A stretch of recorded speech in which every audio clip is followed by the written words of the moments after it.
அருட்பெரும் ஜோதி அருட்பெரும் ஜோதி தனிப்பெரும் கருணை அருட்பெரும் ஜோதி.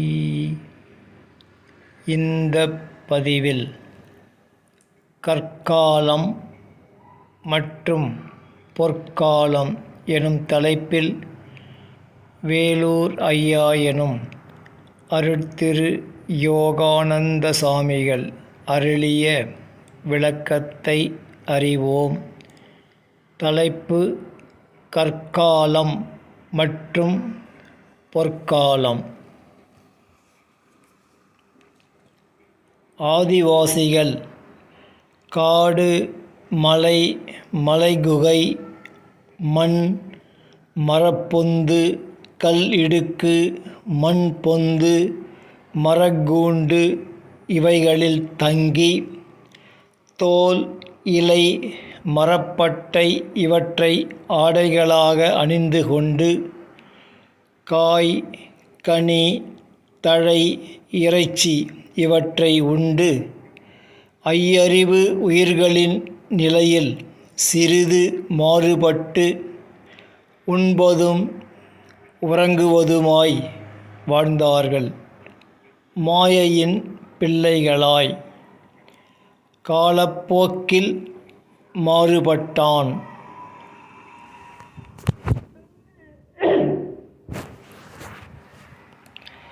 உணவும் உடையும் இடமும் மேம்பட்டு தொழிலும் கல்வியும் தற்காப்பு சாதனமாய் அமைத்து கொண்டு இகபோக சுகங்களைப் பெறுவதை இலக்காய்க் கொண்டான்.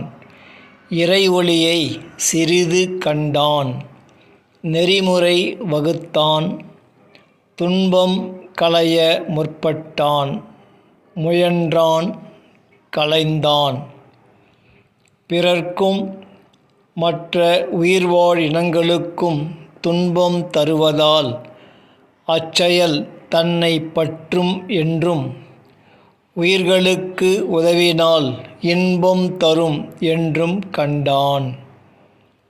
தெய்வ ஒளி மேம்பட்டு பரவுலக வாழ்வைப் பெற பல வழிமுறைகளைக் கண்டு சுத்த மாய வாழ்வு எய்தினான். அதை பெறுவது எப்படி என்று அறிவித்தும் எழுதியும் செய்து காட்டியும் வேதங்கள் எனப் போற்றினான்.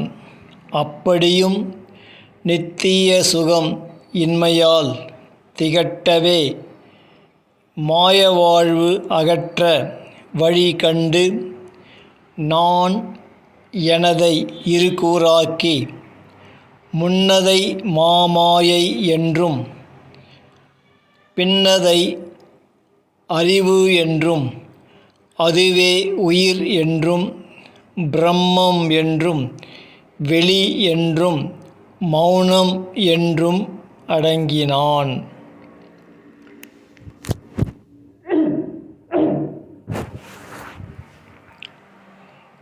பொற்கால மனிதன் சமரச சுத்த சன்மார்க்கம் கண்டான்.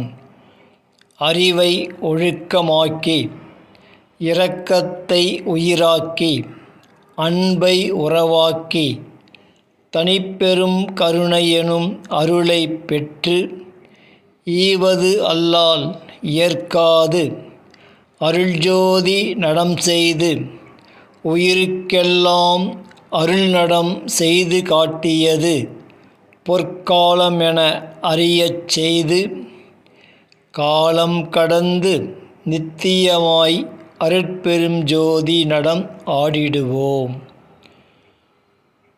சமரச சுத்த சன்மார்க்க காலமே பொற்காலம். விளக்கம் முற்றிற்று.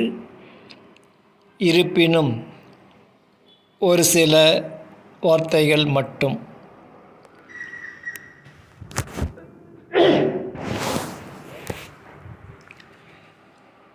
அதாவது கற்காலம் என்பது ஆதிப்படைப்பில் சுத்த சன்மார்க்க காலத்திற்கு முற்பட்டது என அறியவும்.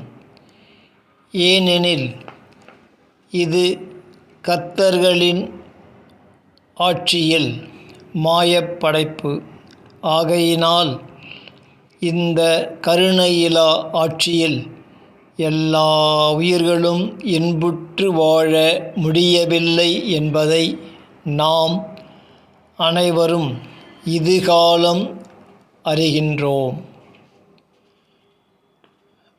மாயையை கடந்த பின் அனாதி படைப்பு தோன்றும். ஆகையினால் வள்ளல் பெருமானார் அவர்கள் இவ்வுலகிற்கு வருவிக்கப்பட்டு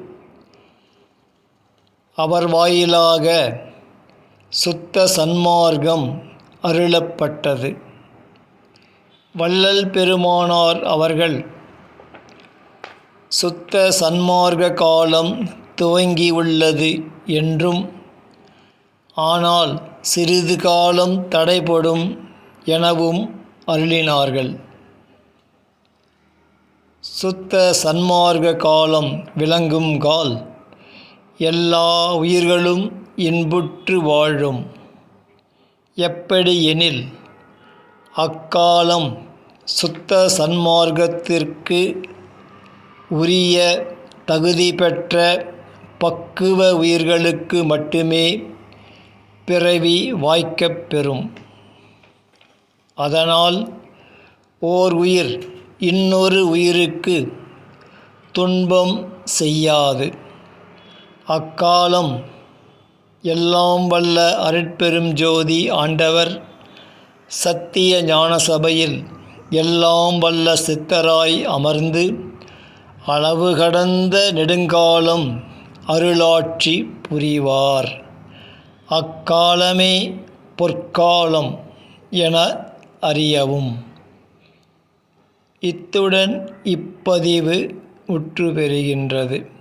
அருட்பெரும் ஜோதி அருட்பெரும் ஜோதி தனிப்பெரும் கருணை அருட்பெரும் ஜோதி.